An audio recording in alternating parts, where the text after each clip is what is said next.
We kids were active nonstop. We were thin as rails and we ate like combines. And whatever was on the plate, it just got eaten. Yeah, hoovered up. And there was no discussions about who likes what. Welcome to the Wild Dispatch.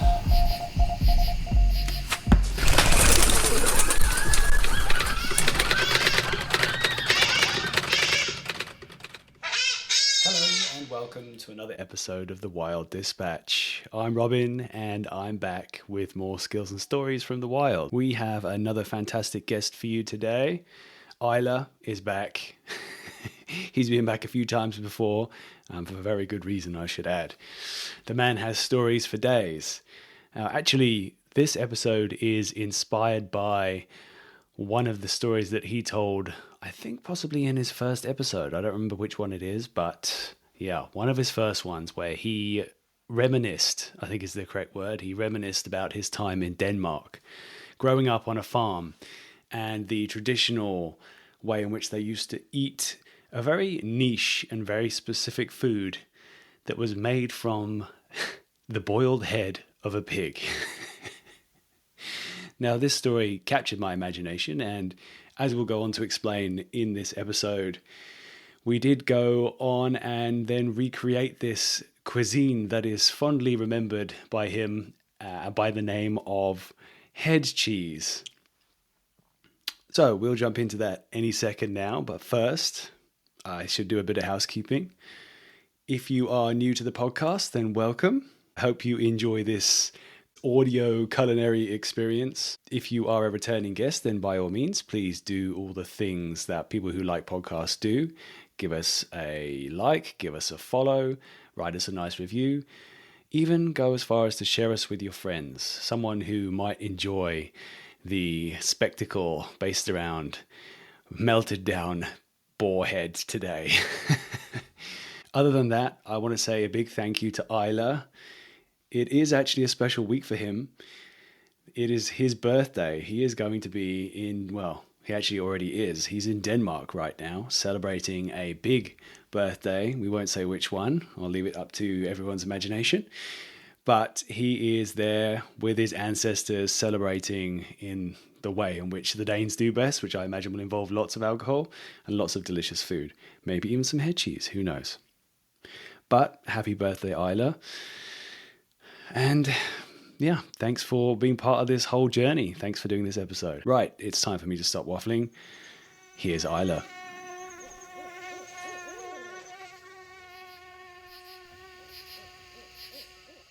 You got some action now? Yeah. Okay, now we're talking. Perfect. Okay, I think we are golden. Well, I'm glad about that, because it's annoying when you can't figure out why stuff isn't working right. Okay. Money. There we go. Look at that. That looks amazing. It almost looks like a piece of stone, like marble. So are we gonna? How do you want to do this? I don't need to be fucking with this now. Do you want to like build to this moment, or you just been dying to try this? Like, No.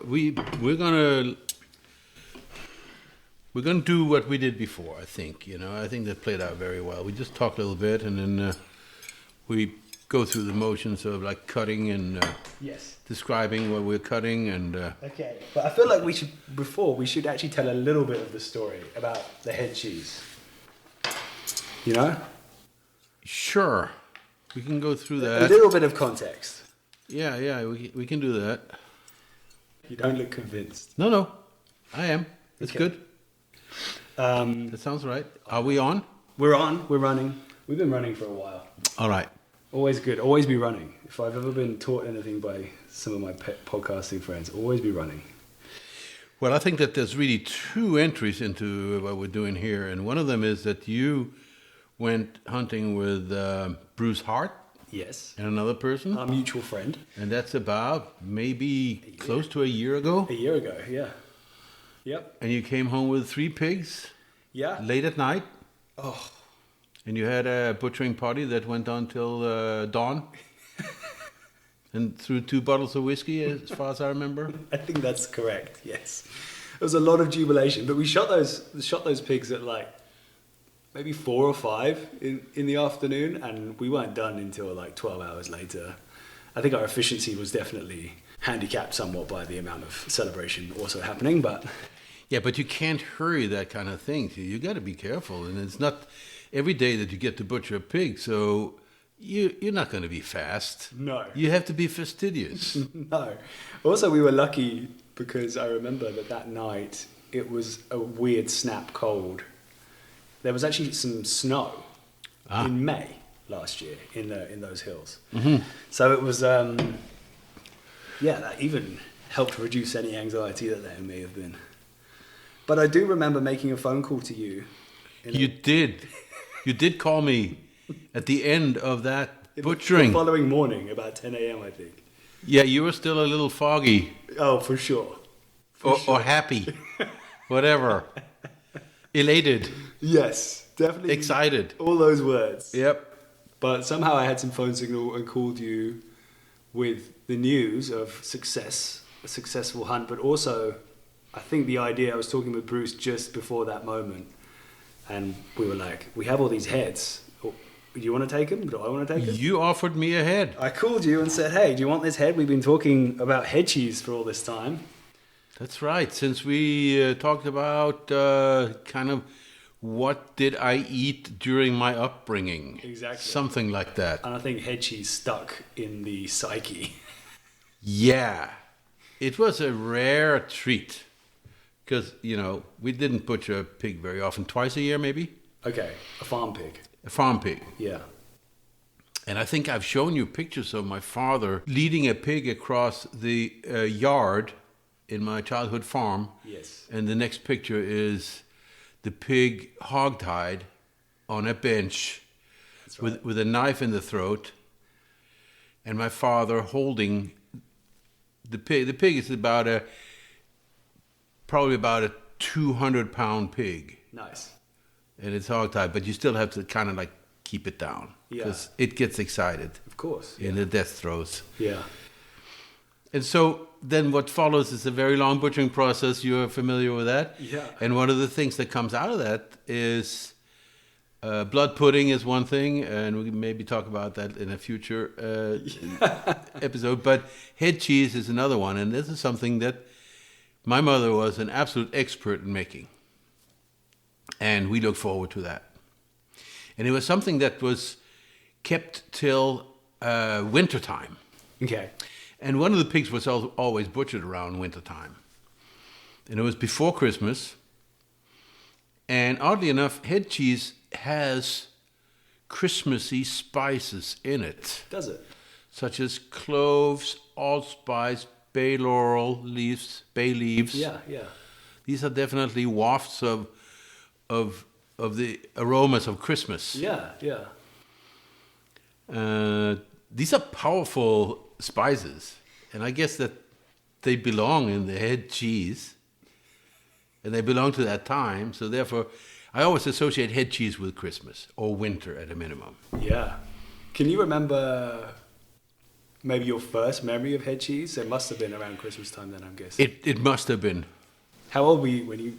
Can you remember? I can't. It was always there. It was. Yes, it was. Just a fixture. And we got it 2 ways. We got it as a dinner fare, which was with stewed potatoes. That's potatoes in a white sauce, a bechamel sauce, which is not flavored very strongly. Okay. And then later on as a sandwich, as a lunch fare. Okay, so like it was the big event when it had been finished being cooked. It was that served as a meal, and then the leftovers were made as sandwiches. Is that right? Actually, it was the same product. Just one was served as a dinner fare, the other was served as a lunch fare. Okay. Two different ways of serving the exact same thing. Okay. Because it has to be eaten now. It once it's made, it doesn't store well. Okay. And our refrigeration situation was very, very sketchy when I was a child. We didn't have any. Really? We did not. But what were the summers like? How hot were they, is what I mean. They are like here.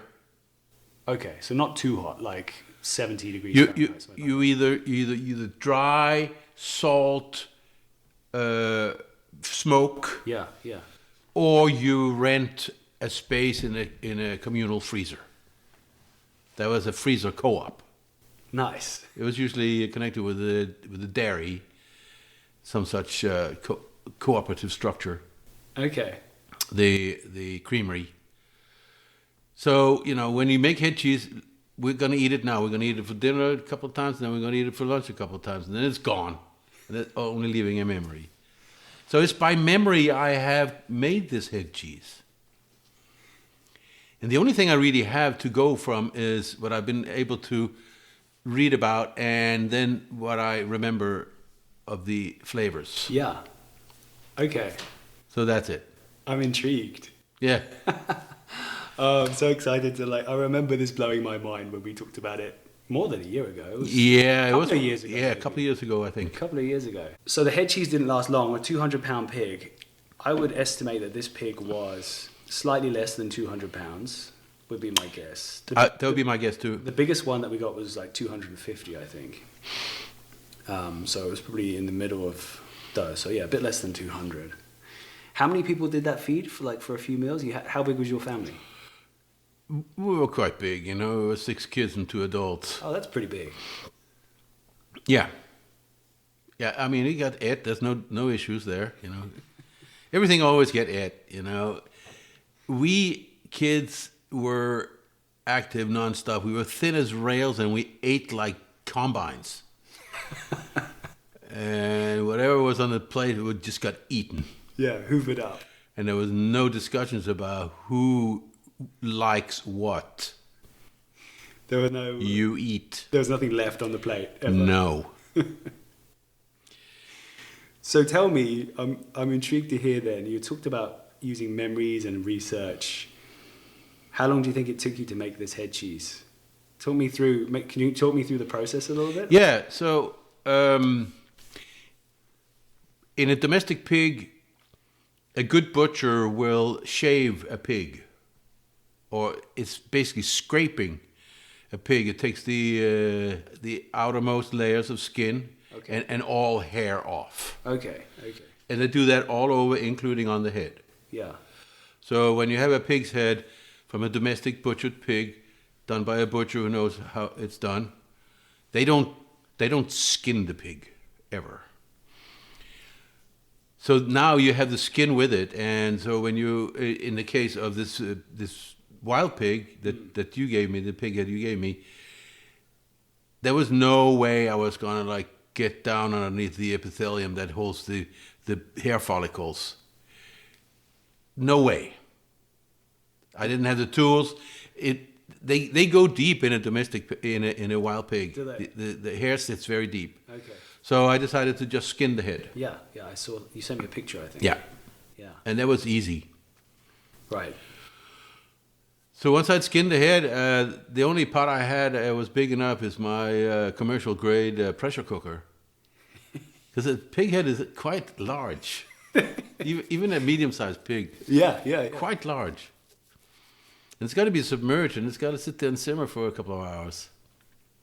So I put it in that pot and let it sit there and simmer a couple of hours. Skim. There's always a bunch of crud, Skim the crud off and make it nice and clear and clean and good. And Yeah, okay. if there was skin on it, you would get a certain amount of aspic or collagen from the skin that becomes a thickening agent for the head cheese. A coagulant for the head cheese that gets firm. It's not enough just to cook the bone and the head. So at the end of this cooking process, after I had gotten the head tender, enough to where the meat falls off the bone. And the brains are in there as well. The brain's in there as well. Okay, fantastic. Then I get all the meat off of the bones. Yeah. and it's about like 30% fat and 60% meat. That's a surprising amount of meat on a pig's head. Okay. Really, quite a bit. Yeah. And then you take the soup that it has cooked in and put it in a saucepan and taste it. And since there's a large amount of water to cook a pig's head, it's not strong enough. So you put some more bay leaves in there, you put some cloves in there. I didn't have any whole cloves. I only had powdered cloves. That explains why this is so dark looking. Ah, okay. Cloves is a very dark spice. Yeah. So And that got into the fat. It turns the aspic kind of charcoal gray, or the soup, you know. The soup is adjusted with bay leaves, cloves, allspice, salt and pepper, and then I do an experiment with aspic. I put an envelope of gelatin in there. Okay. And take out a quarter cup, put it in the fridge, let it stiffen up and see how stiff did it get. So I can get to the right consistency. Okay, yeah. So a couple of envelopes of gelatin later, I felt this is good. According to your memory of what it was like before. Yeah, and also from seeing it on the internet, what other people do for head cheese, and sometimes they put so much aspic in there that it's like solidly strong, Like a brick. like beyond Jello, you know. And the fat gets cut up into like 1/4-inch cubes kind of size. Okay. Pieces. Cubes. Interesting. Cubes, whatever, it comes out. You can kind of see it. It's chunks. If you see it, it looks like marble. Yeah, it does. Right? If we look at the end here, Yeah. you can see it almost looks like it's in cubes. It does, yeah, it does. So you cut it like that and put it in a cake, little cake form, bread form. What do you call that? Bread pan? A bread pan, yeah. A bread pan. Just like a little rectangular, deep pan. Right. Yeah, yeah. Put it in there, kind of compact it a little bit, and then you pour the soup over it. Oh, amazing, okay. And then you put it in the fridge. And that's it. And that's it. Just let it set. Then let it set. This has now been in the freezer. I was wondering, yeah. I was figured you probably would have made it a little while ago. I did. Yeah. And you have just come home from South Africa. Indeed. And we have been anticipating this moment. I have been anticipating it for a long time. I guess you could say almost a year. Yeah, that's right. But So now we're going to cut this in slices, and then we're going to put it on some black bread, yes, some dark rye. it's like a dense rye bread. Okay. Yeah, it's like some people call it pumpernickel bread, Yes. right? A pumpernickel. Pumpernickel bread. But it's like German style rye bread. Yes. Solid, thin, substantial. Amazing. We have beetroots We from the have garden. pickled beets. Okay. We have a mustard that a friend brought me from Oregon for this occasion, Oh, really? which she said, this is a good mustard, you should try it. So I'm going to try it right now. Yeah. Neat. It's very good. I'm gonna try something. It's very good. We must, before I forget, take a photograph of this glorious head cheese before we devour it. It is very Oh, rich spilling it. and complex. Wow. That is very different than what I was expecting. Yeah, this is artisanal mustard. It's not Grey Poupon. Maybe it should be Grey Poupon. I don't know. We're going to try it with this, and we're going to survive. Okay, let me take a picture. You can take all the pictures you want. Yeah, sure. I'm going to do it. I'm going to take a picture, otherwise I'll forget. Capture this glorious moment. I want to get a picture of you holding it as well. Head cheese with head. Okay, fantastic. Thank you, sir.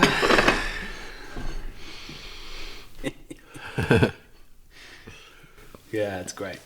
Yeah, so we have some pickled beets. That's standard, a must. Yes. We have the dark rye bread. We have the mustard. We have some raw onion. And that is it. Simple. There's no need to put any butter or fat on the bread because there's plenty of fat in the head cheese itself. Okay, yeah. Sacrilegious. I didn't know if it was the right or wrong thing to do, but I also brought some salt that you have harvested from the rocks here. You can never go wrong with ocean salt. So I figured we'd have that as just an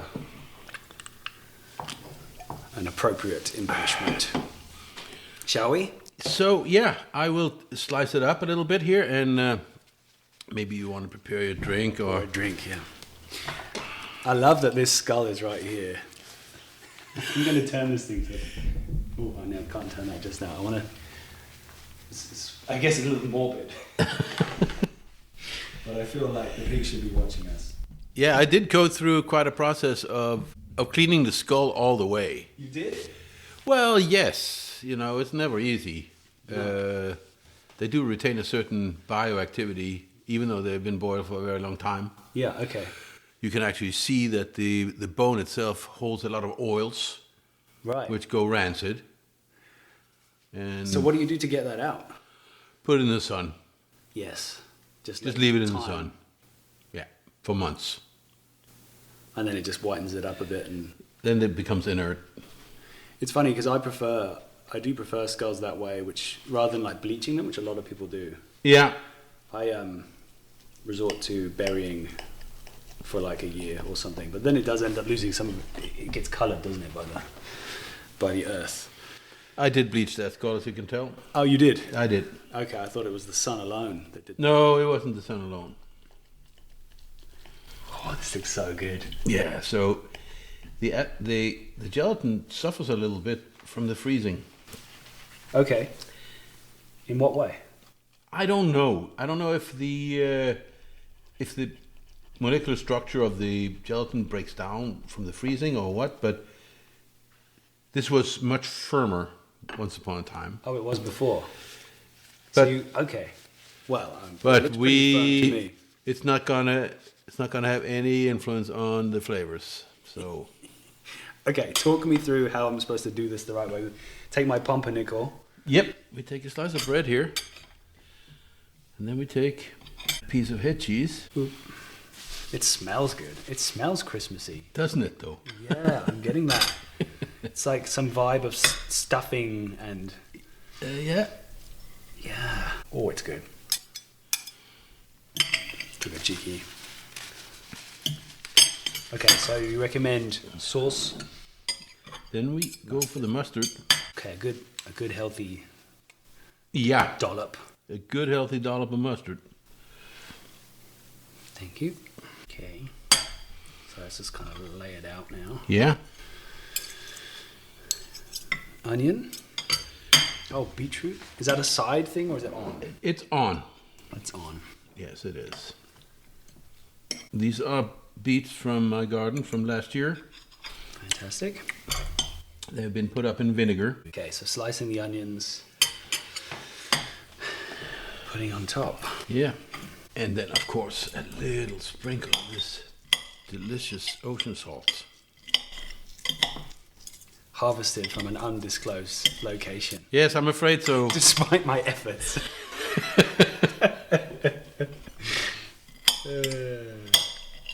Hey, if you bring me some, I stop asking. That's you already knew that's how it works. Yeah, well, okay. I think we're ready to dig in. Yeah, I'm excited. Cheers.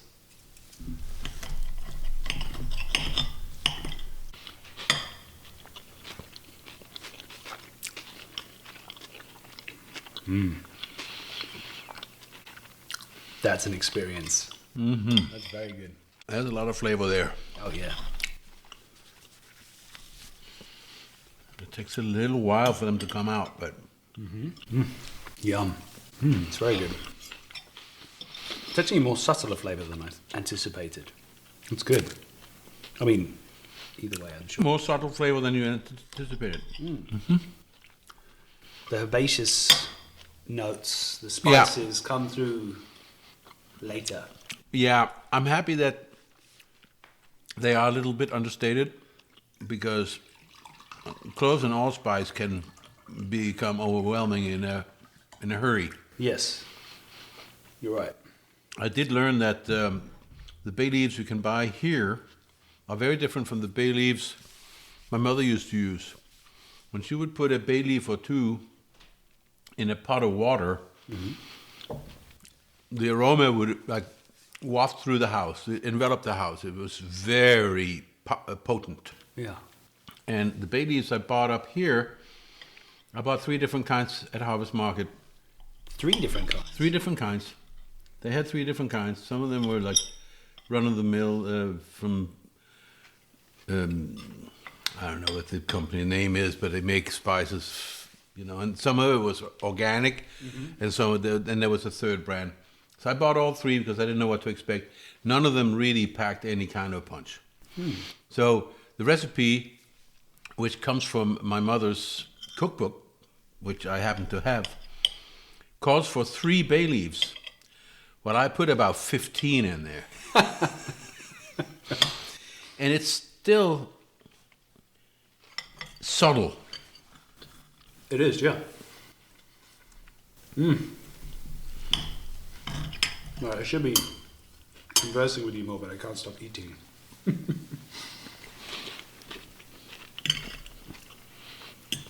That's lovely. Well, cheers. Cheers. Thank you. My pleasure. I knew when I called you, I was surprised when you said, no, I don't know how to properly do head cheese. First of all, with that head.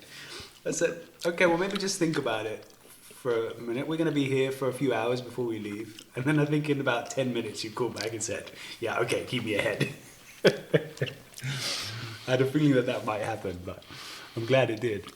Well, it's true. I don't know how to make head cheese. I know more now. Yeah, of course. Do you think you'll make it again? I absolutely do. Ah, okay, well, that's good. Do you think you can make head cheese with something other than a pig? Yes, you can. And it is done. And head cheese is something that has happened in many cultures. Okay. And what to do with a head. Also, remarkably, the head cheeses you can get commercially are not made from heads. Really? I use pork shoulder. Now, can you call it head cheese? Why? Why? Because the head is a bothersome thing to like deal with. It's a big thing, I guess so. and you need a big pot. So a lot of recipes call for pork shoulder. Is that? And then they said to add fat Oh. to give it the right fat to meat ratio. Especially like if you can get hold of some pork belly that hasn't been smoked or cured. Okay. Seems like. I guess you're right. From It's a little bit processing. counterfeit. Yum. The tongue is in there too. Is it? The tongue is a remarkable organ with its own entirely different consistency to anything else. Okay. Not liver, like, not heart, tongue is just its own. It's like tougher, right? Stringy, it gets tender. If you cook it for a long time. It gets tender. Okay. And kind of falls apart a little bit. It's fine, it blends in very well with all the rest of it. It's interesting just as an idea, I guess. I mean, you told me before and, so I'm well aware of it, but just the idea of putting everything lump sum just straight in. Yeah, you want to clean the nostrils a little bit and the ear channel, you want to clean it up a little bit. Oh, really? Yeah. Don't want to be finding something floating in the water.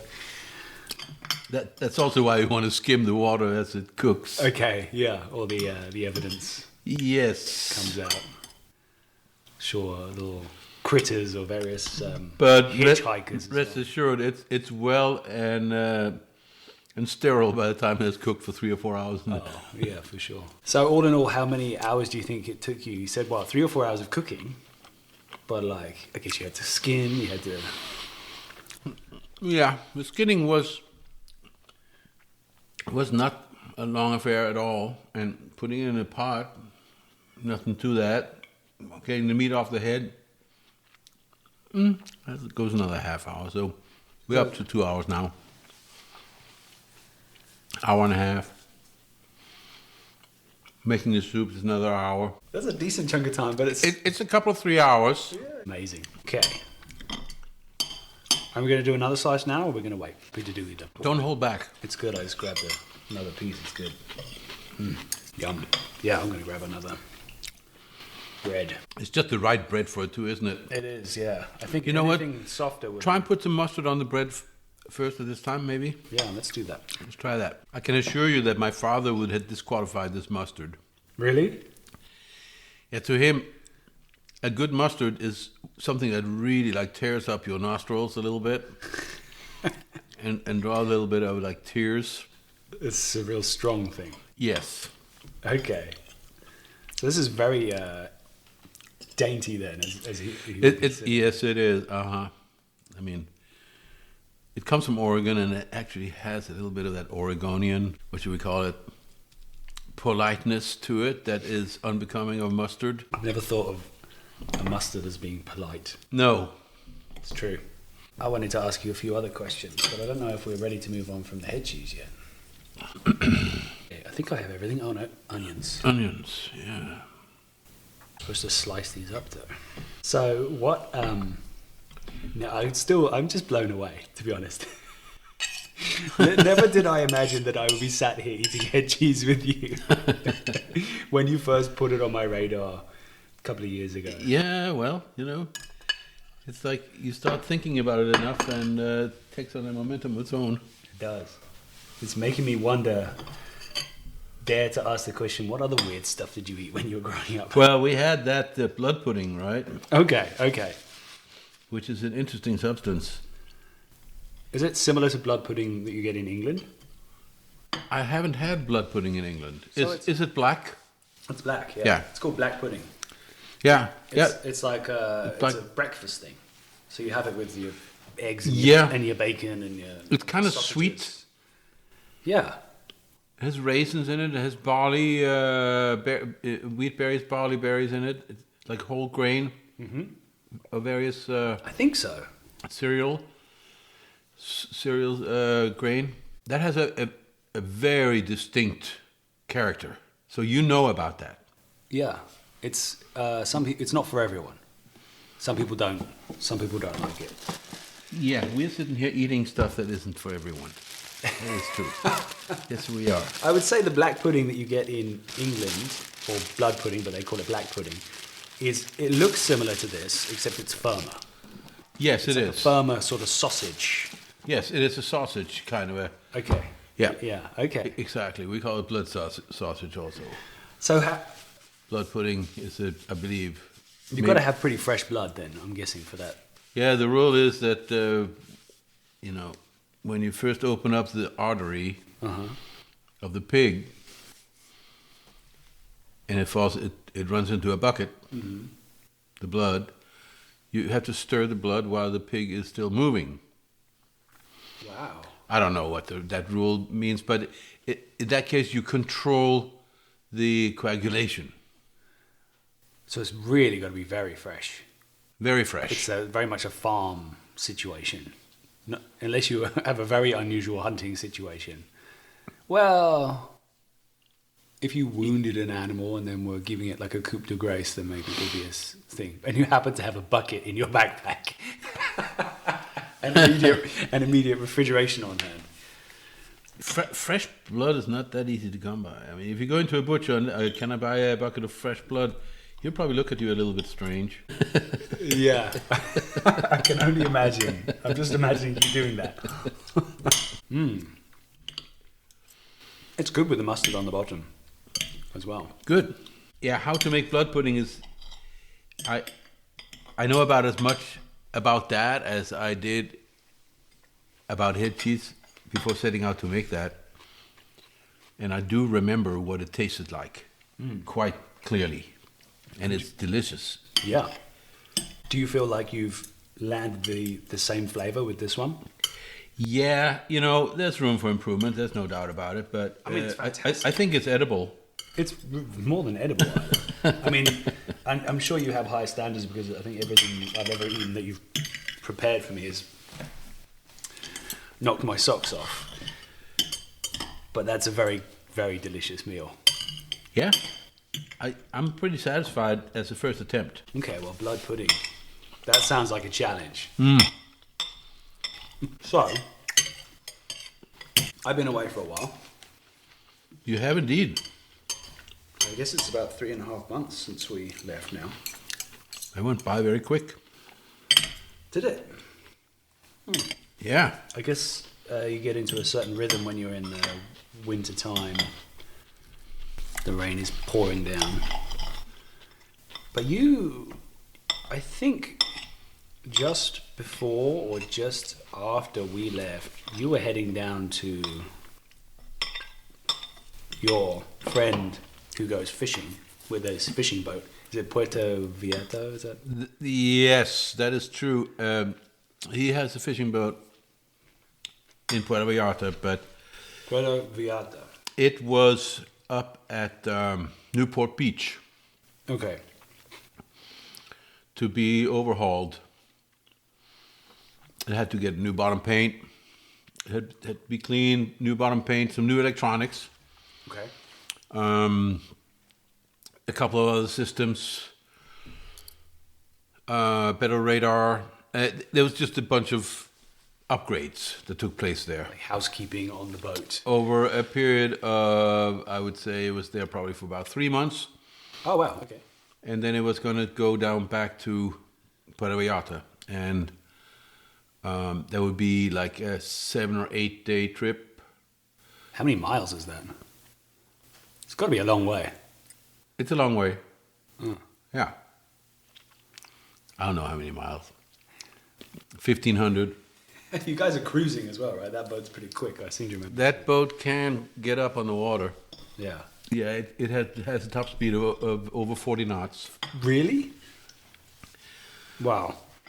Yeah, but you don't really want to go there unless you have to. And at one point we had to run away from a squall. Just this last trip? Not in this last trip, in a previous trip. Okay. Tell me about that. It was awesome. the air was white. Okay. You're a sailor. Mm-hmm. You heard of a white squall. Yeah, okay. That's what they mean. It's like the ocean lifts up off the water and fills the air. Yeah, yeah. And everything is totally 100% soaked if you are not behind the door. The whole boat is basically enveloped in water. And we could see the squall coming, and the captain says, okay, we're going to pull up and we're going to run. I can see it on the radar, we got to go. He turned the boat around and he gunned it, and we were running. We ran away from it. Managed to get away. We did. We were right on the outskirts of that squall for about, I would say, probably 4 or 5 miles, and then we ran away from it. It was exhilarating. I bet.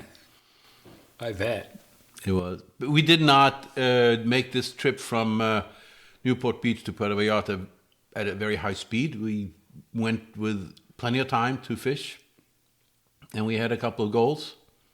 I remember you telling me, yeah. What were you chasing? First, we were going to see if there was any bluefin off of San Diego. Tuna. Bluefin tuna. Okay.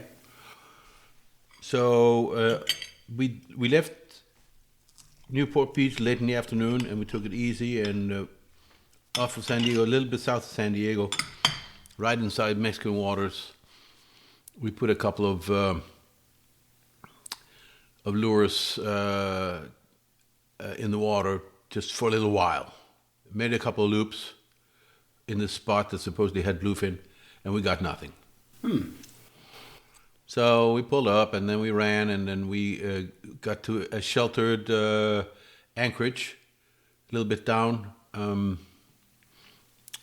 Baja California. I forget the name of the place. Yeah. One of our goals was to get to the Bay of Magdalena, which is a famous place. It's famous for, other than fishing, also it's the place where the gray whales go to breed. Ah, okay. They weren't there at that point. Different time of year. But what we were chasing there were marlin. Okay. For some reason, marlin congregates at Magdalena Bay in a special. Magdalena Bay is kind of big, so it has certain micro environments where fish tend to congregate if the fishermen know where and when to go. And our skipper, he is well versed in the fisheries up and down the Mexican coast, the Pacific coast, so he knew where to go and when, and he hit it like clockwork. Really? He did. And he knew how to get those fish to strike. Oh, really? Holy Moses. You choose the right lures or whatever. What yes. I guess you Yeah, don't want to the say lures what it were was. Mad Max, Okay. but they were smallish. We were luring them in with the Christmas tree, which is a lure on each side on outriggers, running about maybe 50, 60 feet behind the boat. I've used one of And those. they're kind of wide with multiple lures. There's probably about 12 rubber lures on each Christmas tree, and they're sitting right in the surface. Yeah, I remember that. And then you can see the marlin coming in and attacking the Christmas tree. So they're just breaching and... They just swim. Okay, They just swim follow. and follow. And then you throw the Mad Max out, or we throw a sardine out, or we throw another lure out. It depends on what are we getting, what do we want, or what does it want. Yeah. In this case here, it was actually the sardine that won out. So a small hook in the back of a sardine, throw it out, make it drift right down to the Christmas tree. We were trolling at about, I'd say, 6 knots or so. Pretty slow troll. Yeah. And as soon as that marlin sees that sardine, it veers off from the Christmas tree. It goes right for the sardine. And we probably hooked 14, 16 marlin in an afternoon. Really? Yes. Wow, they were hungry. They were numerous and they were hungry. And the skipper knew how to get them. So then you have a fight on your hands, do you? Yes, you do. Yeah. These were not big. They were striped marlin. Okay. They were, I think the biggest one was the one I caught. That was the last fish that was caught, and that was about 250 pounds. That's still pretty big. Yes, it is. The first marlin I caught was probably about 100-pounder, and it ripped me, and it wore me down. You got to learn, It's like a total rookie. You were fighting it with. The first marlin I ever had, really. Okay. And they fight different from a tuna, and if you try to muscle them in, they're just gonna take your breath away. They're gonna wear you down. So you gotta wait. You gotta wait and know when to put the pedal to the metal. Yeah. So after 3 or 4 such fish, the last one really ripped me. I would say it took 1,000 yards of line. Wow. Now it's 1,000 yards away. Oh. Now you're gonna bring it in, brother. And each rotation is not very far. Few inches. You just gotta do it. It's either that or hand off the rod. Did you hand off the rod? I did not. How long did it take then to bring in 1,000 yards? Well, Line. so marlin different from tuna. They go out, they blow themselves out. They go out and then they do a dance on the water. They go completely ballistic. Oh, they jump. Oh, they do. They give you a hell of a show. Amazing. Yes, they do. They give you a show like no other fish. And they rip you, and you can't stop them. There's no way. You can only put 40 pounds of pressure on it, and then just let it go. Let it go. And then it slows down, and Now you got it, and then it comes back in, and then it does it again. But it can only do it like 2 or 3 times. And then it gets done. It's a little shorter every time. So you let it do it, and you know when to like yard and when not to. How much line is on the rod? Probably about 1,500 yards. That's a big reel. Actually, it was fairly thin line. It was only about, I'd say, maybe 80-pound test. Okay. It wasn't like tuna line. Well, that's more like 200 or something. Yeah, and both the rod and the reel were not really heavy duty. They were carefully calibrated for this particular fishery, for this particular size fish. That the captain knew, this is what we're going to go and get. This is the rod and the reel we're going to use for it. It was really fantastic gear, you know. It arrived at the boat 3 days before we showed up from Penn. It was all Penn gear. Okay. They'd moved from the Abbott and Okumi to Penn, which is a remarkable revival of a brand that has seen its ups and its downs. And right now it's seeing its ups. Yeah. It's all Penn. Okay. It must be, because I've heard of Penn, and I'm not a very experienced fisherman. So did you get any on the boat? No. Okay, you just brought them in. We bring them in.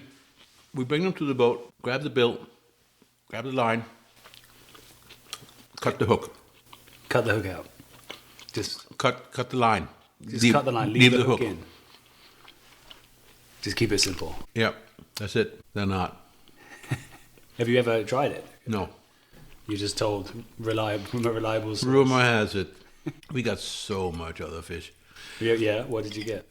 So when we left the grounds where the marlin were piled up, the skipper says, we're going to pass through some water where there's wahoo, another fish I've never caught. Okay. Wahoo is a ferocious predator, very strong fish, but it's a white meat fish, and it too has a limited power supply. But initially, when it strikes, you know it. It runs different than a marlin. You can just tell.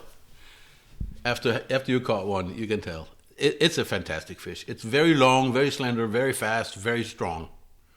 And then it runs out of gas, and then you have it.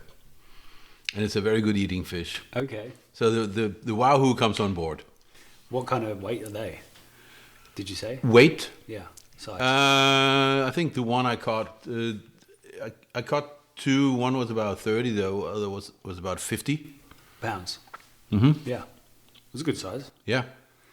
It's funny, it's like bigger than a lot of the albacore that we catch off the coast here. Yeah, the 50-pounder was, 5.5 feet long. They're very long and slender and okay, I didn't realize. powerful. Beautiful fish. So now, that was the drop-off of the boat. Were there any other eventful moments that you remember from that trip? You don't even want to know it. Oh, I don't know. When you say that, it makes me want to know. My goodness.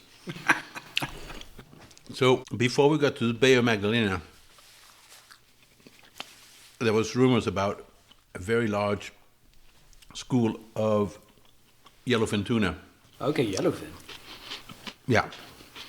And we got into the middle of that school, and they were boiling. They were eating small pelagic crab. Tiny little things about this big, about the size of a silver dollar. Really? Fry or very, very young, free-swimming crab. They're tiny things. That's what crabs do. Both crab and lobster, their youngs swim free for part of their life before they settle. Interesting. On the bottom. That's all they ate. This tuna, and we could not get them to take anything. Anything. Really? Nothing. For a whole day. Nothing. And you're in the middle of this. We're in the middle of a boiling school of tuna that's about as big as you can see. We're talking square miles of tuna. Yeah. And birds. And it drives you absolutely crazy. That you can't get them to strike. They did not care for anything else. Did you have anything that could look like one of those little crabs? We tried to put the crab on some tiny hooks. Yeah. They wouldn't take them. Not the same. No, they wouldn't take them. How funny. Yeah. But then we go in for the night, anchor in some bay somewhere, some offshore islands, very sheltered, very nice place. Then in the evening, the wind come up, a really strong wind. And the next morning, these crabs were gone. It was all new water. They were gone. They had blown away. Really? Just by that force of the wind? By that force of the wind. The top water. And then we put sardine on the hook and started trolling, and we had tuna immediately. The same yellowfin? Same school. Okay, so they didn't move with the crab. They did not. Interesting. They stuck around. They stuck around.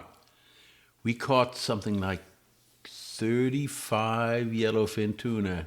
And they're not small. In one morning. Whoa. They were not big. Well, but how big? They were not big. Okay, the biggest, I think I caught a 100-pounder. Still. Yeah, the 100-pound yellowfin really gives you a bang for the buck. So we were catching and releasing non-stop until we say, okay, we've had enough of this now. I mean, Jesus. I think I caught like 8 or 10 fish in the morning. You're just throwing the line back in. Go, go, go, go, go. I mean, a fishing trip like this is something that you can't even dream of. It's totally over the top. It potentially ruins many other fishing trips. Oh, yeah, you can get ruined. You can get spoiled rotten. I don't know, though. You seem to always have a pretty amazing story to tell from various trips that you've told me about. So, as long as it keeps surprising you. It's always different. But I caught 2 fish on this trip that I had never caught before. Yeah. The striped marlin and the wahoo. And you've been doing those trips down to that boat for a while, eh? I have, since 2006, almost every year. Nearly 20 years. Wow. So... And what is it today? It's Thursday? Thursday, yeah. Tuesday morning at 4 o'clock. A friend is coming by my house, picking me up. We're going to go to SFO and fly to Puerto Vallarta, down to the same boat. For another trip. 3 days on the water. Amazing. It's vacation time. College is over. Yeah. My job is done. Time to have some fun. Time to have some fun. So I was talking with Julian, a mutual friend of ours, who was telling me that you told her that you had a fishing emergency.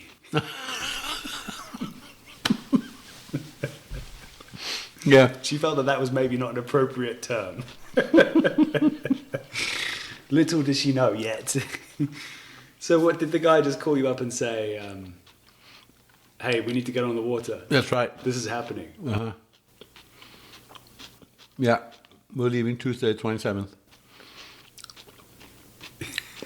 You're like, okay. Yeah. That's right. Well, it sounds like he sometimes has a spontaneous need for crew. He does. He doesn't like to fish alone. He wants to share the experience. Yeah, of course. It's so much better that way. Mm-hmm. See the look in people's eyes, surrounded by a frothing ocean of yellowfin tuna that simply will not bite.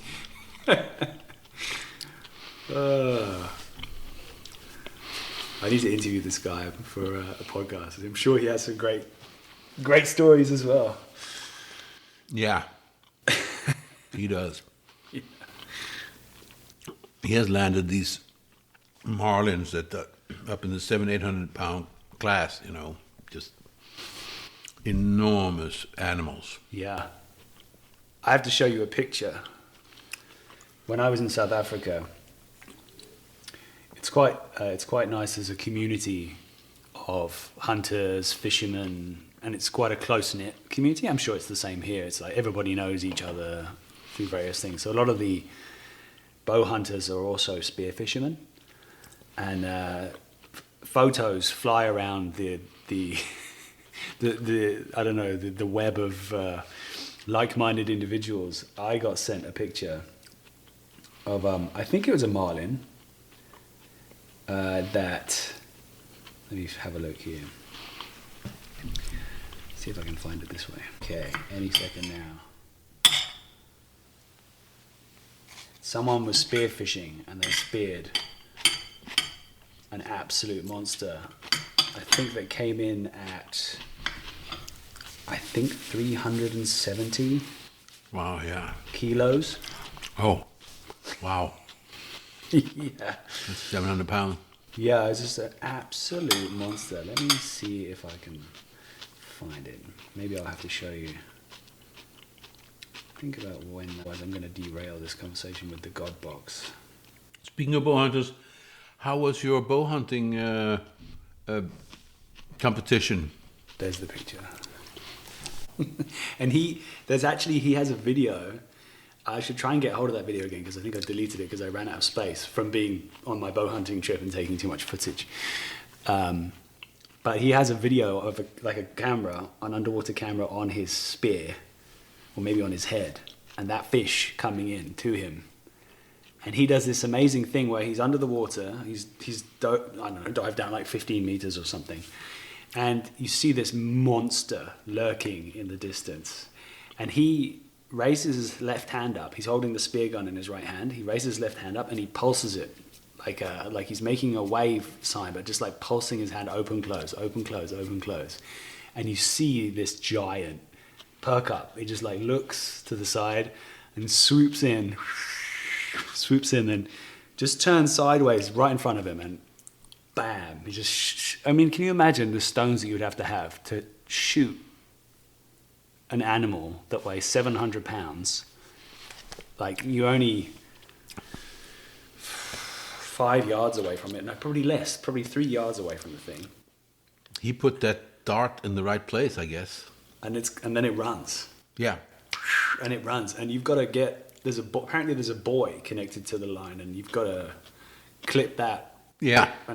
And then get. You got a reel on the spear gun, I take it. You only have a certain amount of time as it runs, right, to get to surface, get the boat, get a buoy, and get the buoy on, and then otherwise everything's going. Yeah, it runs out of line. But they did it. And it tows the buoy for a while, and then you go back in the water and follow, and then spear it again, and give it the coup de grace. Apparently, it took quite a few spears to get that thing. Holy Moses! Can you imagine being in the water with that thing? What is it doing? A big squid? I guess just sending those like pulse distress signals or something. That, I mean, amazing to see that. It was interesting. Yeah, it's something I have a lot of admiration for. Like going in the ocean, and I feel like it might be in my future at some point. But I have so many obsessions at the moment. A friend of mine he's 65. He does that. He got a 300-pound bluefin. Amazing. Out of San Diego, 60 miles offshore San Diego. Incredible. Free diving. Going down, park yourself. Yeah, just wait. Yeah, he knows how to bring them into. I don't know what his secret is. Yeah. You got to get within a certain distance. He's got a pretty awesome spear gun. It's got a good reach. Does it? Still, you know. You've got to be pretty close. Yeah. You got to be within 30 feet, 20 feet. Right. If it's a big fish, I guess you can be a bit further away because you're going to hit it. If it's that big, is my guess. I'm just going to adjust this a little bit. Well, that was a delicious meal. Yeah. Thank you, man. That was definitely... We cleaned the plate. Worth the wait. We did. Delicious. Thank you, sir. How are you doing for time? You good? You able to I'm good. I got all my my town errands over with. Okay, so then we're good. Yes. Good. I still have you. Have you for a bit longer. Let's talk about. Well, you actually just asked me about bow hunting, so maybe let's talk about that for a minute. I was asking you about the competition down in, was it Sonoma? Yes, That just took place a week ago? it was 4 or 5 days ago. Yeah. Yeah, it was good. It was fun. It's always fun. It's the third year that I've gone now. It's a whole weekend kind of event. Yeah. Some of the people who have actually interviewed run it. West Coast Archery Shop is the name of the place. Hans and Adrian, and they run a fantastic event. It's lots and lots of people show up. Lots of people turn up on the day, but also loads of people camp as well and bring trailers and tents. And so it's a whole kind of festival of nerding around archery and hunting and all that kind of stuff. So yeah, it was a great time. I definitely came into the race. Did you sweep the competition like last year? No, I didn't. No, I was not feeling good, I'll be honest. Were you out of shape? What was wrong?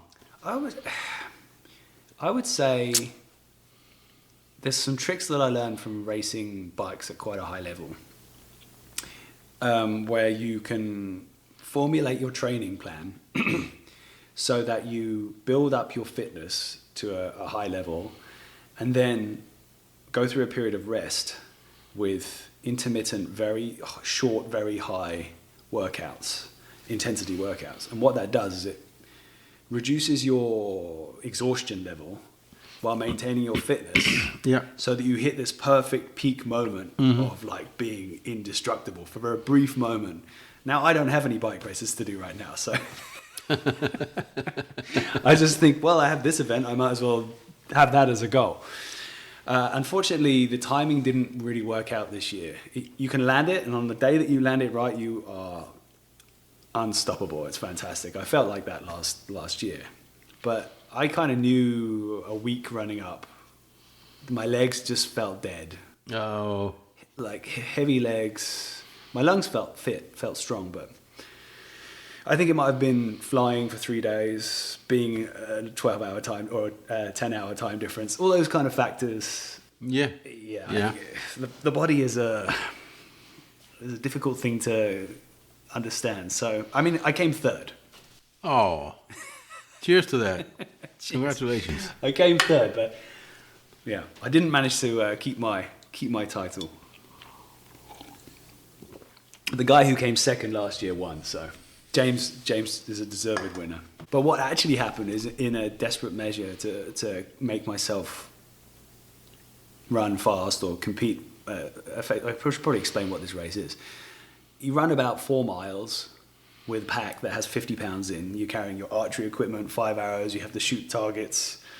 You run with 50 pounds on your back. Yeah, you have 50 pounds-ish, plus the bag. And then you get scored on those. They're like 3D animal foam targets that you shoot. It's for like hunting practice. So you shoot those, and it has marks on which are considered like a kill shot or not a kill shot or like a lung shot. And the better you hit it, you get time taken off your final time of the route. It's kind of a genius race. Exactly my cup of tea. So, ultimately, in a desperate measure, being a human who doesn't ever consume caffeine, I think I took about 150 milligrams of caffeine before racing, which, despite feeling very, very heavy-legged, made me run. I think I ran the fastest time of everyone. However, I shot terribly because I was just a complete mess. So the two guys shot better than me, and but it was good. It was good. No regrets. I'll train harder next time, always. But I guess like one thing I was going to tell you a bit about was some of the hunting adventures in South Africa. Yeah, some of the things I came across on those adventures. One of the things being a skull, which I deposited in your flight path. Yes, you did. Back. Yes, you did. Yeah. Yeah, it stands out in my collection Oh, does it? of being unmistakably a primate. Oh, or primate, or whatever you call it, right? Yeah, right. It's very different. It has a set of teeth that just looks so human in nature. Same set of teeth that we have, exactly. The fangs are like enormously much bigger, of course. It's so big. Like And they go so far into the skull. Right? ridiculously big fangs. For such a tiny animal, they look disproportionately big, the fangs. You wouldn't think that from the outside when you see a live one. Now, where do they go when they close their mouth? Right? There must be some big cavities in their soft tissue in the mouth to receive those fangs when they close their mouth. Because that little skull, which is the size of like a jackrabbit skull, has fangs that are 1.5 inches long. Yeah. Do you think it rivals the possum? I think it surpasses the possum. Oh, you do? It does. Yeah, I remember you showing me the possum before and marveling at how long the fangs are. Now, there's another animal that you wouldn't think would have that need for these enormous fangs. Yeah. Because the possum just basically plays dead. There is no fight. No. So what are you using these fangs for? But when you look at the rest of the teeth, it's exactly the row of teeth that we have. Yeah. You know? Yeah. There's the front teeth, they look like our front teeth. There's the incisors, they look like those bicuspids, they look like our bicuspids. There's the molars, they are same numbers. And then there's this forward-looking eye sockets. Yes. With a little bit of a brow. Yep. It's kind of spooky. It is, right? Yeah, it is. Yeah, I must say, I didn't hunt that monkey. I just found the skull baking in the sun. And I figured it must have been a farmer who'd had enough of the monkeys there for some reason. I know that the farmers see them as a pest. When I've had some conversations, they always say, if you see a monkey, shoot it. I've never had the opportunity. Yeah. But it's definitely a thing, right? Like, even breaking down, processing a bear, when I shot the bear, there were a lot of kind of overlap with the bear. So you can only imagine what it would be like with a baboon or a monkey. Probably more a monkey, I guess. They're a bit closer. Yeah. But I must say, they have so much personality. Like the baboons and the monkeys, when you see them. I mean, I was lucky enough to... Two things of note happened, I guess. One, Hanneke, my wife, and I stayed at our olive farm for the first time. Mm-hmm. We put up a tent and we stayed there for like 3 nights. The fierceness of the summer had died down at that point, and it was okay. It was bearable to stay. And it's the edge of the desert there where we are. Just kind of basically the mountains butt into the desert, and those mountains act as a block for the clouds, and then that provides water to it. So it's like a green hub, right at the entrance of the desert. And I stood up out of the tent in the afternoon, having put the tent up, and then noticed that on one of the fence posts that our neighbor has next to us, there was a monkey sat there watching us. Which surprised me, because I didn't think there were any monkeys in the desert. But I'm told apparently it's an unusual thing. Actually, I've had some different opinions about this. But one person told me it's an unusual thing, but because of that waterway that runs through, it's very lush there with a lot of trees. The monkeys like it there, so they've survived and they exist there. So all around there was a large dam, like a large pond, I guess, a huge pond area next to us. Yeah, so the monkeys were rampant. They're screeching and... Water and food is the only thing that matters. Okay, yeah. Putting on a show, though. Putting on a show. And then the other thing I was going to say is the baboons. They're such entertaining creatures. They've got so much personality. I was driving... You often see them on the side of the road. I would love, if you're able to at some point, I'd love you to come. I'd love to show you these things. Oh, yeah, that would be something. It would be... I mean... We get up to so much mischief out in the bush as well. Like, there's so many incredible interactions you have with animals. But we were just driving, I think, driving to like the coast or something like that. And as usual, we're there. There was a pack of baboons. I think that's the term, a pack. And they were just at the side of the road. They're often there. And Is it a pack? I don't know. I think it's a parliament. Is it a parliament of baboons? No. It's a congress. A congress of baboons. Is it? I think so. Okay, we're going to have to look that up. It fits very well. It does. To Congress. It does in some way, but I think the funny thing is that there's also some jesters in the group, and this is the one that I saw. Is we were driving along the road, and as usual, there was a few baboons sat in the middle of the road. Sometimes you get like the big dominant alpha male who sits there with his like nuts on the tarmac, not budging. He doesn't care that you're there. But a lot of them will just like move out of the way. Good idea. Yeah, right. Except this one, there was this one baboon who must have been the joker of the group. But instead of running off to the side, he decided to do 3 roly-polies. Oh, all right. He just like jumped and rolled like... On the tarmac? Clearly just playing. He could have walked to the side, but instead he decided to like do a roll, and then do another roll, and just like playing around. Just for the entertainment of himself or his friends. But Are you in an open car? no. No. No, we were in a very, very small rental car. Ah. So So you weren't with guides. You were you and your wife. Oh, okay. So we weren't on a safari. No. This was just... You were just traveling. We were just traveling. I mean, when you go through the mountain passes, there's baboons often just on like normal roads, there. Because they come down from the mountains and they're snacking or just messing around. They're just moving around. So, no, that was not a safari situation. Mm-hmm. That was just a traveling from A to B. Yeah. Traveling from one social thing to another. Yeah, that tickled me. I don't know why, but that was one of the highlights. Seeing just like a baboon being a complete idiot, like purely for the sake of its own entertainment. It makes you realize how close these creatures are, right? The more time I spend around animals, bears or antelope or, primates. And birds too. I mean, birds play. Yeah. Everybody plays. Right? Like the personality. There is personality. There's so so much less difference than people maybe like to think. We definitely have some things in common.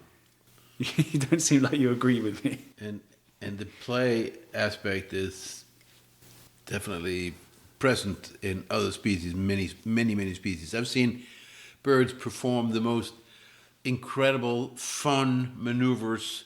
Ravens in the free air, seagulls running right under the top of a breaking wave, just surfing the breaking wave and shooting up like a surfboard, just shooting straight up in the air and then flying out and then catching another wave and doing it again. Clearly for the same reason that dolphins would do it or humans would do it. Yeah. Same exact entertainment thing. Yeah. Exhilaration. You made me think, I didn't tell you, but this is another thing that happened. I actually got to swim with dolphins, which was unbelievable. Yeah. It wasn't like an organized thing. It was, Hanneke and I were with the family, and they have, it's like her sister's husband's family bought a house in this area on the coast a long time ago. 60 or 70 years ago, and it stayed in the family. So it's a place where the family kind of congregates for holiday times, and it was a school holiday, so we were there, and a number of times we've been playing board games or it's like literally right on the beach, it's kind of beautiful spot, but looking out onto the ocean could see dolphins behind the break, probably 150, 200 meters out there. I just was like, I want to go experience these dolphins. It's going to be amazing. So first of all, me and Hanneke tried to go in a canoe, and you'll be shaking your head at me on this one. I didn't do any of the things that you taught me. I was just like, let's just go. Let's not worry about what sets of waves are coming in. We got absolutely demolished by a wave. Like Hanky was on the canoe, it was like a kayak, like an ocean kayak. Yeah. She was in the front and we were pushing and I thought we were through. And then this last huge wave came in and just toppled the canoe, like toppled it. She fell over. Like the wave was so big that came through. It hit me. I was just on my tiptoes, but it hit me. I had a GoPro on my head. It completely knocked the GoPro off my head. That was gone, never to be seen again. Oh, that was the GoPro you lost? Yeah. Oh, dear. Yeah. Yes. That was gone. That was a low point, I've got to say. So was that still in 6 or 8 to 10 feet of water? Is that what you said? I'd say, yeah. Yeah, it was. So that was the first attempt and it was abandoned immediately after that happened. But, I decided I was not going to bother with any kind of hardware. I was just going to go and have the experience. So... swim out. Just swam out, yeah. Swam out there and they looked like they weren't going to come near me, but I started making some weird noises in the water. I was like, I'll make some clicking noises or various things. I don't know. I'll try and be a dolphin. And then they all like came in and I was surrounded by a dozen, all swimming. Do you know around. what dolphin it was? No. I don't know what dolphin it was. I would guess a bottlenose would be my guess. Mm-hmm. But I'd have to double check what dolphins are in that area. Mm-hmm. But amazing. So amazing. And just for about 10, 15 minutes, they were just swimming around, checking me out, jumping. Sometimes a big wave would come through and I was lucky enough to see them jump out of the wave, like a wall, like playing. Oh, it was incredible. It was amazing. So, but I did the next day then decide to go out with the one remaining GoPro I had tied to my life jacket. And I actually got some footage. So I'll have to show you that video. You got out through the breakers. I got out through the breakers, swam out. Not in the kayak. Not in the kayak. No. Yeah. I just had like a attachment that's a floaty thing. Yeah.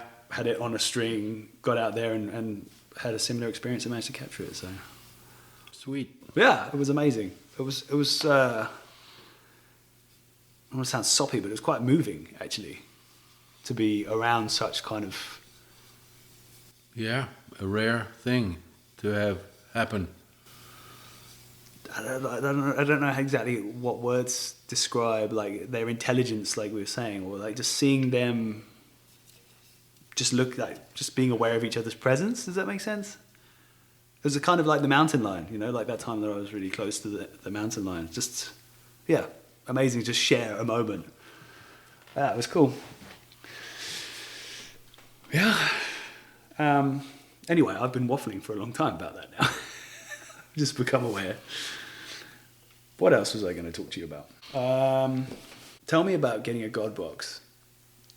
Oh my God. Oh, this is awful. So, I'm going to Denmark in about 2 weeks, 2.5 weeks. Okay. When I come back from Mexico, the fishing trip, I'm going to Denmark 8 days later. And my family, when I come back home, when I come to Denmark, they give me a set of car keys and a bridge pass and that kind of thing. That's what they usually do. But now it's like you have to have a phone. Okay. To get over the bridge. Oh, to use like a pass or something on the phone. Yeah. Okay. Yeah. Plus, we need to know where you are. Plus, we need to be able to get in contact with you. And you don't have a phone. This is not going to work. So the last time I was home 2 years ago, they were very impatient with me because I didn't have nothing. And they didn't understand how this was even possible. Yet you've been doing it your whole life. Yeah. So there's a cultural breach here, from the woods of Northern California to the high-tech country of Denmark, and I did not fit in well. You felt that? Well, they gave me a phone. They say, you will use it. It will be on. You will use it. Here it is. Now we're going to give you like the bare minimum knowledge about how to make this thing function. Voila. Wear that on you at all times. Which I didn't. No? No. You just leave it behind. Yeah. So I decided to be a little bit more cooperative this time around. So I've had this opportunity. I have a person in my shop now. You know her, Julienne. Yeah. And she is... much younger than you and I. She's 25 years old. Yeah. And I'm 69. And she was born with a phone in her hand. Yeah. And she is occupying a workbench in my shop. She's an excellent woodworker. She wants to keep on doing it. She has a bench in my shop. She avails herself of all my tools, wood, anything I have in the shop. And in exchange, she is giving me a thorough introduction into life with a cell phone. And it has been, at the same time, awesome and awful. Really? Really, really motherfucking awful. I can... The amount of time I've spent on this device, she knows exactly what she's doing. Yeah. Even so, she's baffled by what she has to do to like set up an account with AT&T. Yeah. Or making a personal account with like Social Security, which I had to do for a variety of reasons. For reasons of my employment with the college. Yes. I had to set up an account with Social Security so I could access my Social Security data. Yeah, okay. That process,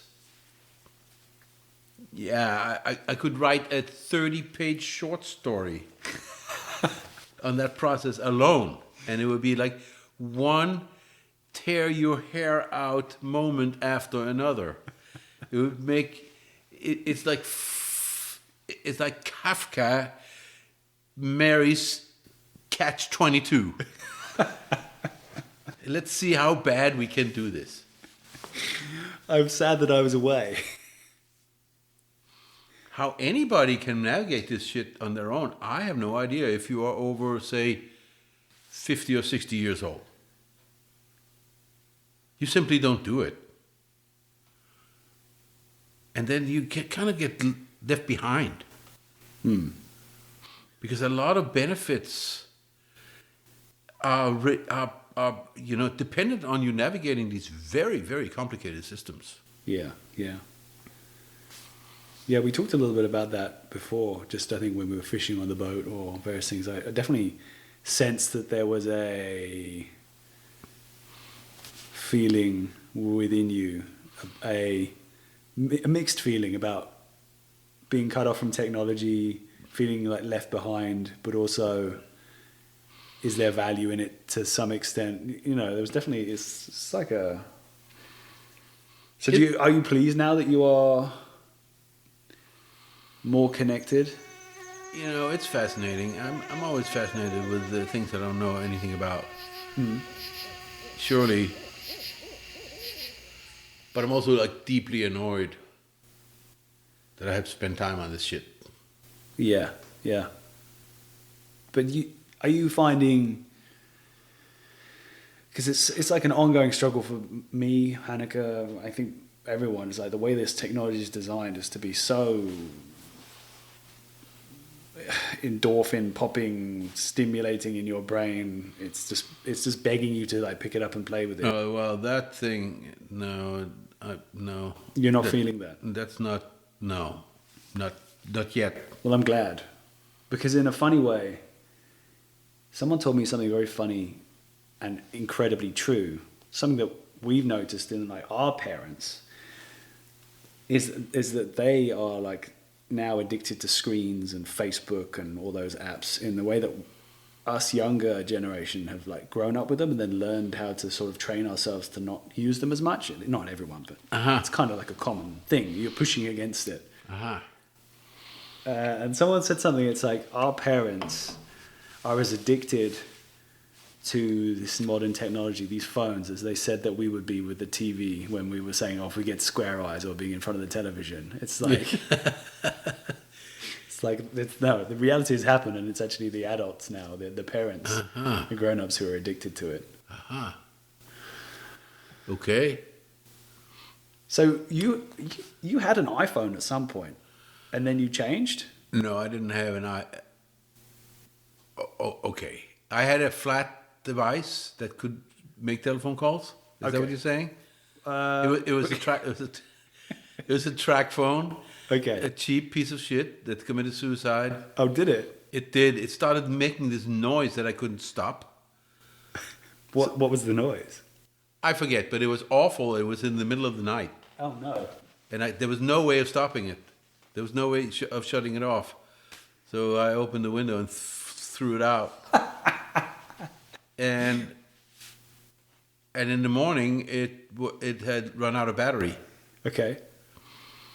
And it would never take a charge again. Really? Yeah.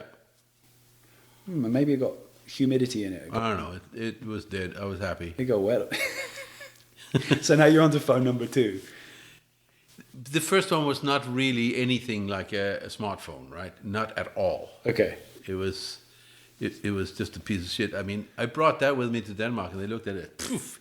Oh, this! I remember the look in the face of a 10-year-old grandniece. She looked at the thing and she laughed. It was hilarious. It was a nothing thing. Okay. No, So, this is my first. Okay, you're first. And you're using... Okay, let me see. This is an iPhone. Sure. That's not just an iPhone. This is a fancy... I want this iPhone. This has got some good cameras on it. I know. This is the iPhone 13 Pro, dude. Yeah, man. Well, there you go. Face ID and everything. Yeah. With a fish case. Yep. Yeah. It's got some sardines. It's got some tilapia. Something that looks like a trout. Stickleback. Mackerel. Something that looks a little bit like a jack. So I guess your niece is going to be more impressed when you show up with that thing in your dungaree pocket. Yeah, actually, you know what they're going to do? They're going to make fun of me for having succumbed. Are they? And I think they're going to be a little bit sad. They are. The last holdout has surrendered. It's true. I think you are probably the only person I know who, for as long as I've known you, 5, 6, 7 years, not having a smartphone. It's impressive, I've got to say. But I understand the move. I'm going to take a little break for a second. Yeah. That's all right. I need to go to the bathroom. Are you all good? Yeah. Want a beer? You want another beer?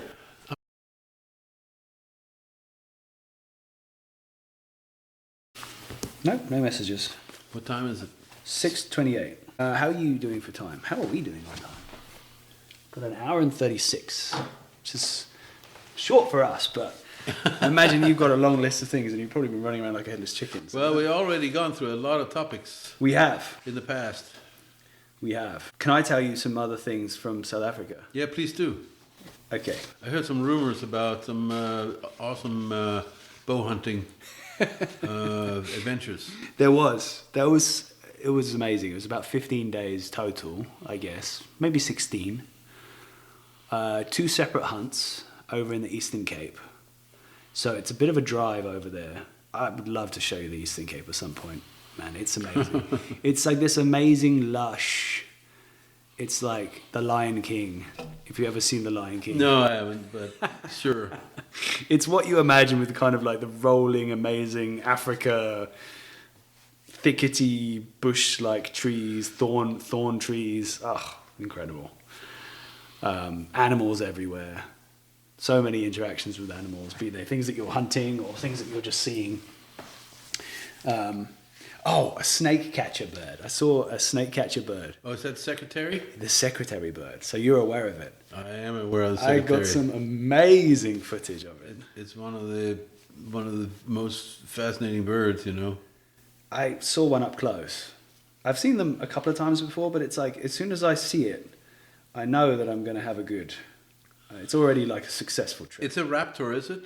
Yeah, they kill snakes. They Yeah. they like pull. Let me have a look at my favorites here. Yeah, can you imagine if that thing were 6 feet tall? What kind of a formidable, murderous animal it would be? Oh, It's like a dinosaur. right, with this amazing shock of feathers behind its head. They're just incredible. So And it's not a small bird, is it? no, like 5 foot tall, 4.5, 5 foot, depends. That one was like 5 foot tall. What a bird! Jeez. Yeah, I'll put that video up on when we put this podcast out so people can see what's going on. But like incredible. And I've seen them before as like a pair flying up into a tree and then blasting out, and they're just amazing creatures. But the guy who I was hunting with, who was guiding me, said that he's seen them actually go toe to toe with a cobra and pull the thing out of the ground and then like attack it with its long legs. Apparently that's why it has those long skinny legs there's no like blood supply in those stalky legs. It means that they don't get affected by any snake bites. It's just seeing it like tear that thing apart and then eat it. Ugh, amazing. Yeah, would have been crazy. But maybe next time. But yeah, the hunting trips were incredible. Like highlights, I would say so many. The fallow rut was amazing. So there's Fallow deer. Yeah, there's fallow deer. Are they native? No. No. I don't know where they are native to. I think They are native to Europe, Northern Europe. They're native to Denmark. Oh, they aren't, or they are. They are. Oh, okay. Yeah. Someone told me that they were from Asia or something. Eurasia. It's popular to call, you know, the Northern European and like Russia, Belarus. That area is Eurasia. Okay. From the Urals to Britain, that's Eurasia. Okay. So yeah, the Eurasian fallow deer. It's a medium-sized shovel-horned Yeah. deer. Yeah. It's a bit bigger than our coastal. Quite a bit bigger. It's about the size of a mule deer, maybe. Yeah, I've not been lucky enough to be around mule deer. Oh, no, I have actually. I have, yeah. I'd say similar. Yeah. They're not huge animals. No. But they have these amazing antlers, right? They look like moose paddle kind of. Yeah, antlers. moose paddle. And that was very cool because my friends who hunt in South Africa have told me, oh, you've got to be here for the fallow rut. Like it's crazy. I mean, I'm sure if they're around Denmark, then you must hear them when they're rutting in Denmark. They have this crazy croaking. Yeah, they were hunted out and extinction on my home island. Oh, okay. And they have been recently reintroduced. I mean, over the last 15, 20 years. They've just recently been let out in the wild. They've been in a enclosure in a rather large park for many, many years, and now they have been left out in the wild. Wow. Okay. And some people don't like it because they go through fences and whatnot. Mess And stuff up, they're yeah. too big. Yeah. They say they're Yeah. too big. Yeah. I've never heard them. Okay. I don't know anything about their rut because they were simply not part of my upbringing. I wonder if it might be happening when you're over there. Possibly. Because obviously it's like southern hemisphere, northern hemisphere, it's like flip seasons. It's it's going to be early summer for you. Early summer. It's like kind of late summer, I think, is when it happens. It's not going to happen until September. Yeah. Yeah, it's amazing though. Like the whole area is just filled with this croaking noise. Like, and the funny thing is, it's like they're cross-eyed. They're just the bucks are running around. You could be upwind, downwind, anywhere. They don't care. It's just like our bucks here. Yeah, they're just mindless. But the thing that will get you is that there's these huge herds, like harem of does. So you've got to get through the does, and the buck is in the middle doing laps, like in the most thick, nasty stuff. Like it's really hard to get to them, but yeah, managed to sneak in on one and make a shot. So doesn't the rut ruin the meat? It's a debate. I mean, I think it was good to me. So, Oh yeah, yeah. sure. I took a deer during, or not during the rut, but very close to the rut. Yeah. It was bad. I could taste it. And what was the taste like? Give me a flavor profile. Okay. So let's just say that some people don't like to eat game because it's quote unquote gamey. Yeah. Well, this was definitely gamey. Okay. Whereas if I take a deer like very, very early in the season, very early as can be, opening day, there's no gaminess. Not really. I wonder if it's also animal to animal. Is it? There's that too, of course. But when the testosterone runs high and they forget to eat, and they get all pent up, They've lost a bunch of weight. I think that it leaves the flavor in the meat. Yeah. It does. Surely it does that in other animals. The nobody in the right mind will eat a billy goat. And nobody in the right mind would eat an old boar. Yeah. Okay, so I've got something to tell you. Okay. Because I understand, and the theory, don't shoot the big old ones. I agree, fine. I try and resist the no, I don't. Usually I don't have the choice of shooting the big old ones because I'm not talented enough. But I shot a warthog when I was there. Oh yeah. I shot two actually, but one of them had huge tusks, which was very exciting because I've never had the opportunity. Like all the full circle tusks. Not full circles. Yeah. No, I'm not sure if that's the same. No, they do sometimes do that, right? But that's like 1 in 10 million, like that kind of sort of curving, but good sized tusks. But it actually, in my kind of lack of knowledge, I assumed it was a boar because it has huge tusks, but it was actually a sow, just a very old sow. I suspected that the meat might suffer because it's so old, but it was fantastic. I had a backstrap, and it was one of the best backstraps I've had. It was delicious, yeah. Like just cooked, simple, oil, salt, pepper, perfection. Great. So the rest got made into sausage and various other things, so probably I got the best cut, so yeah. No, so that was good. And then so many amazing other. You should shoot a boar. Yeah. But I mean, there's a difference. There's a difference between what the rut does to a sow and what it does to a boar, right? And the same with a doe and a buck. Yeah. There's this musk. We males give off some disagreeable stenches given the occasion. Yeah. And so I'd be curious. You should just go out and get yourself a trophy male animal or whatever, whether it's a pig or whether it's a deer, and in the rut, close to the rut as possible. We got to get to the bottom of this. Okay, I accept the challenge. All right. Well, I think we're probably good for time. I'm just having a look at my notes. Is there anything else that I missed while I was away? What are you doing with the garden this year?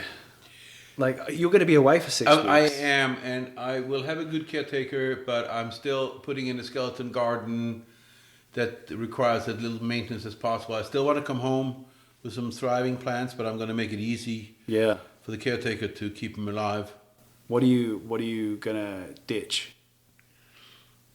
I'm not gonna have a bunch of like tender, difficult plants. I'm holding off on cucumbers. I thought you might. Yeah. Okay.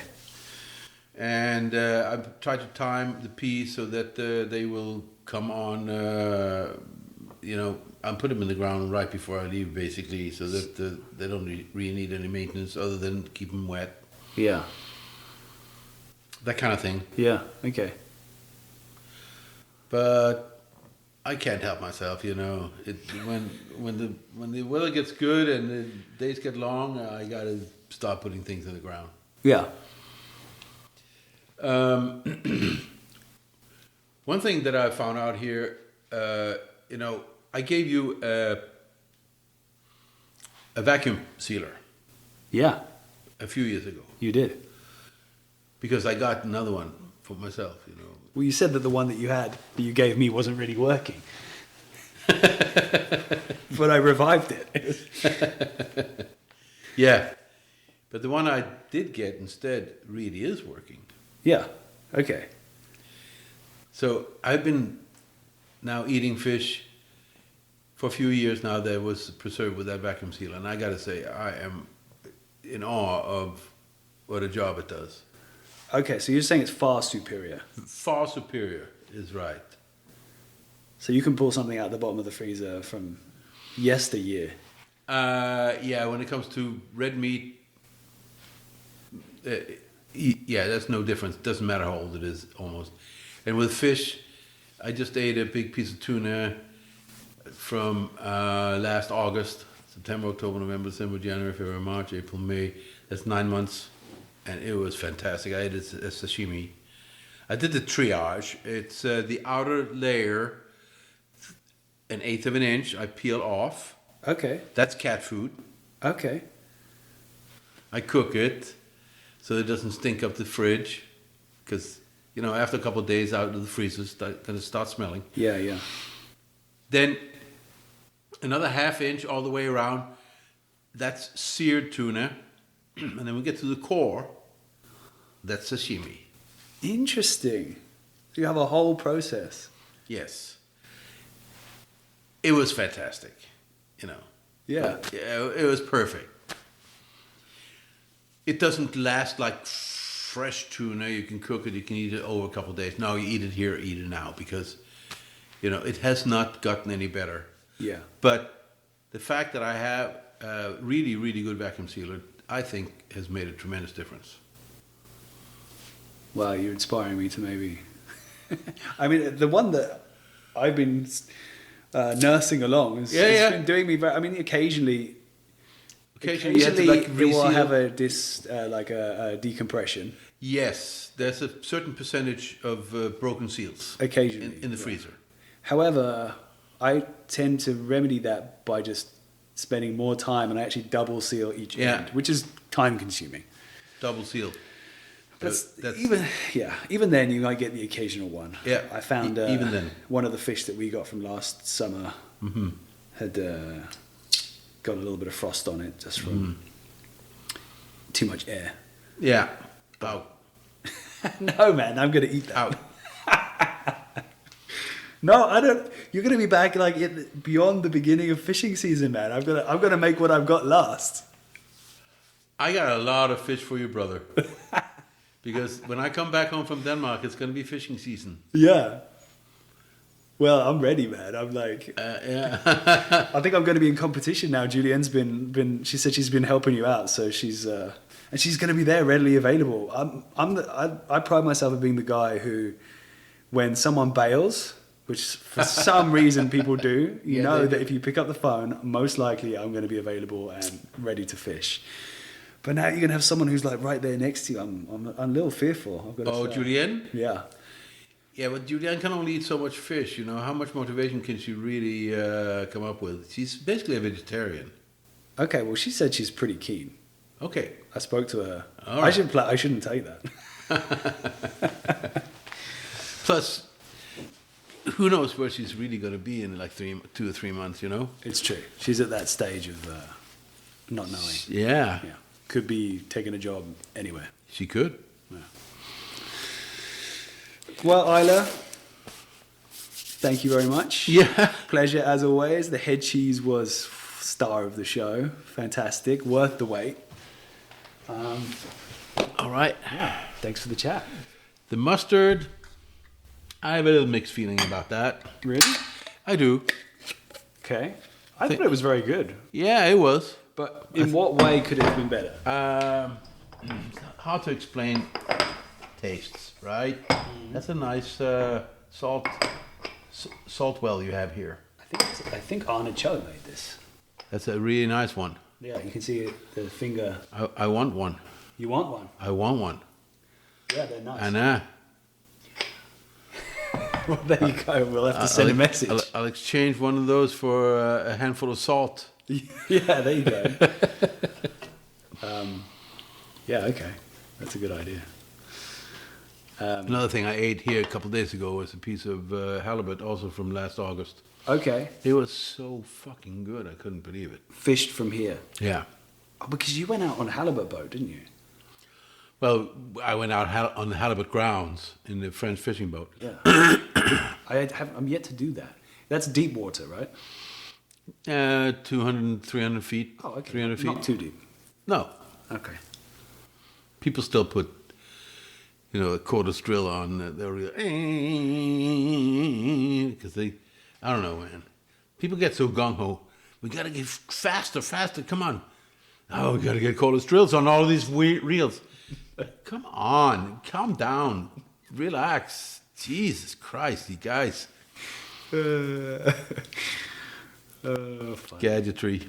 Yeah, well, everybody wants a gadget, don't they? They do. The next biggest thing. Electric reels is a big thing now. They don't reel that fast, at least the ones that I saw. No. No. But you just press a button and then you go and do something else. For you. Sit down and drink some more. Takes a bit of the excitement out for me, I think, right? It definitely makes you weak. It makes you weak. Which is not what we want. No. Technology makes you weak. That's the takeout. Right, Ida, well, we should probably end this recording. But until next time, man. Oh, did all this come on? Did all this? Yeah, okay. You didn't see me press stop. No, I don't care. Okay, good. All right, signing off.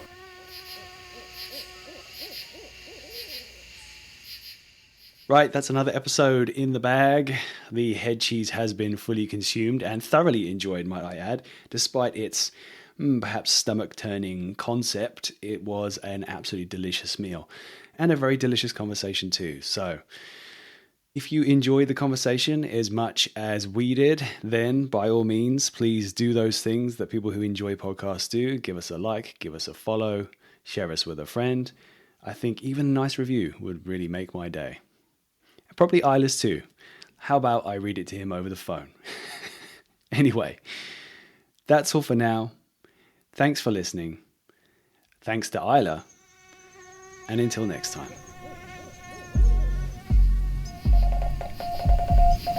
Welcome to the Wild Dispatch!